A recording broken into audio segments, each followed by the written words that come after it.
A third brief discussion for the first week for you to process and think about is the basic understanding of colonization of the Americas and from what perspective it was addressed by European powers. I'm going to offer an extremely general, far too non-specific series of generalizations here that will hopefully at least be helpful for framing what eventually comes to North America.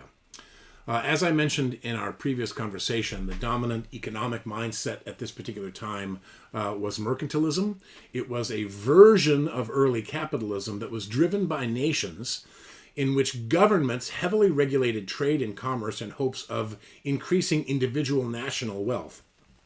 It was not primarily about the individual or for making opportunity or enlightened self-interest. That's a little bit later. We'll wait for Adam Smith for that.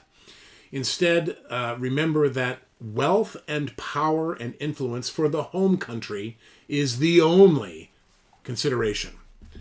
They're not thinking about new nation states. They're not thinking about anything other than figuring out a way to increase the power and influence of the home country. Here's an example about what I mean by that, was the flota or the flotilla system from Spain into the New World. Every year, a flotilla of commercial vessels controlled by the merchants in Seville, Spain. They would be escorted by warships and they would show up into various ports in the Americas every year. They would unload all of the goods, that manufactured goods and other items from Europe, largely to meet the demand among colonists who were living there. And after selling all of their wares, they would load their ships up with gold and silver and all kinds of other metals and natural resources, plunder the land, bring it all back to Spain, bring wealth into their banks, and then make stuff out of all that natural resources and then bring it back and sell it to the markets that they were controlling. They forbade their colonists from trading with other countries, had a controlled environment for free natural resources, and expanded markets for their goods in the emerging world. This was not economic investment. This was a plunder economy. They weren't thinking about long-term, but eventually they did start to think about longer-term influence in the country. I want to talk a little bit, and I want to compare briefly. I'll talk primarily about Spain and France, and then we'll leave England mostly for next week, but I'll talk about it a little bit. The three big countries, so there were others, the Netherlands and others that had outposts and influence in America, but the three big were Spain, England, and France. The Spanish had a culture of conquering. They called themselves conquistadors in Central and in South America. Remember just the nature of the destruction, right? There's lots and lots of estimates, but one is to think that well over 100 to a couple of 100 million of indigenous persons in the Americas, and down to about 2 million. They killed 90% of them over the course of a century when they came to plunder the land and to convert them to Christianity and to expand the power of the Spanish Empire. The framework in their mind, and this is what's helpful to think about, is the nature of the reconquest or the reconquista. Right. This is, if you'll remember, starting in the late 18th century, the Islamic Moors began to take over parts of the southern Mediterranean, what is now southern Spain and Portugal. And for a whole series of centuries, popes and other landowners were involved in a process of reconquest, taking the land back from the Islamic invaders and restoring it to the church and the Christian identity of Southern Europe. Notice the mindset, right? Invaders have come into our land. We have to get rid of them and rid the land of them entirely, take their land and take their resources and reclaim it for Christ. It is that mindset that they came over to the New World with that helps to explain the conquest mindset of the Spanish as they came into the New World. Columbus, as they say, in 1492 sailed the ocean blue. He was looking for a shorter route to Asia and India for spices and for trade. Amerigo Vespucci, a little bit after him, and Ferdinand Magellan confirmed that these lands were not near the border of China or India, and instead there was another whole ocean that existed, and this new world, the Americas, was determined by the early 16th century as a new place for European settlement. People came looking for trade routes, for adventure, for personal wealth and riches, for national reputation. In 1529, King Charles V of Spain, and he was also the Holy Roman Emperor, justified his sponsorship of a voyage to the New World by describing his chief motive as the conversion of Florida's Indians, Florida's indigenous population.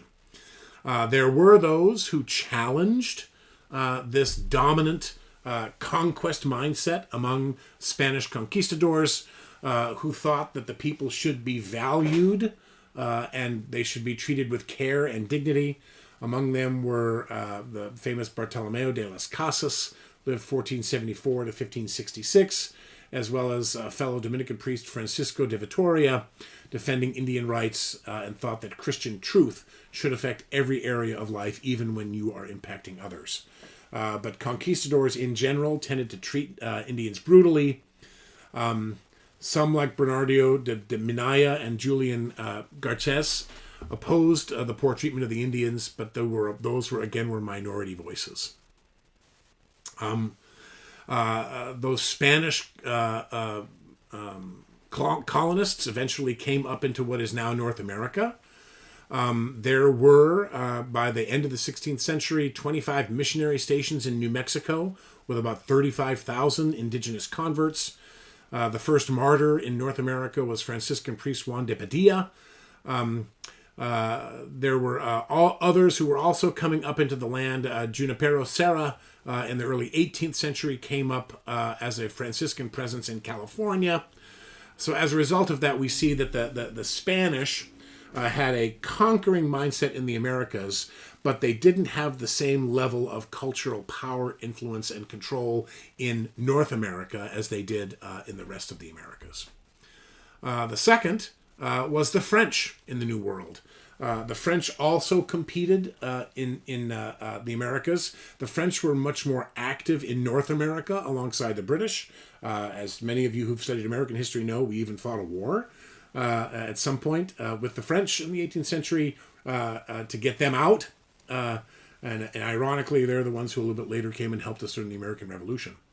But there's an important influence here to recognize that early on, the French, also Catholics, had an early Jesuit mission in North America in the 17th century, led by figures like Samuel de Champlain and others, discoverer of the Great Lakes, or one of the discoverers of the Great Lakes. There's also the realization that Catholicism was the official language the official religion of New France, deeply intertwined with colonial governance as well.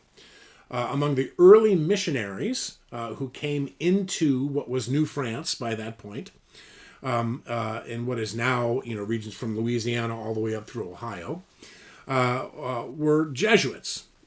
Also Recollects as well as Ursuline nuns, and they were among the first religious groups to arrive. The Jesuits allow for a very interesting comparison compared to the Spanish. Whereas the Spanish came in large numbers to conquer, the Jesuits came in pairs, and they came and created what historian Richard White has called a middle ground, where they came to bring Christianity, but not so much with the sword in the same way that the Spanish did. Jesuit missions were particularly prominent in New France. They ran missions and schools. They faced several challenges in converting the indigenous population who had their own spiritual beliefs and practices, but some indigenous groups actually did convert over time. Catholicism actually continued to shape the norms of New France, and the church had significant authority over both the personal and public lives of those who settled in New France. For example, church courts handled matters related to marriage, inheritance, morality, land, and Catholic teaching shaped the colony's laws as well as their education. I also want to mention quickly in this context, but also the broader context, is that North America was filled with conflict between Protestants and Catholics. Catholic New France was located near the English colonies, which were Protestant. And religious tensions between Catholics and Protestants were a constant threat, particularly during the early years of settlement. This is certainly nothing new. Europe, in the years after the dawn of the Reformation, spent the next couple of centuries killing each other between Catholics and Protestants. England, which was the background of settlement for North America, certainly knows that story, as the office of king waffled back and forth between Protestant and Catholic, with a lot of war and killing along the way. That's another story to be told in more historical detail another day. So as a result of that, we see also a strong presence of France in the New World.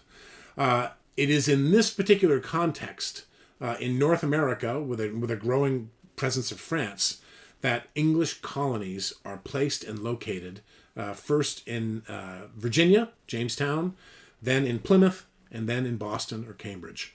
And that's the story we'll tell a little bit more about next week as we talk about the background of the Puritans.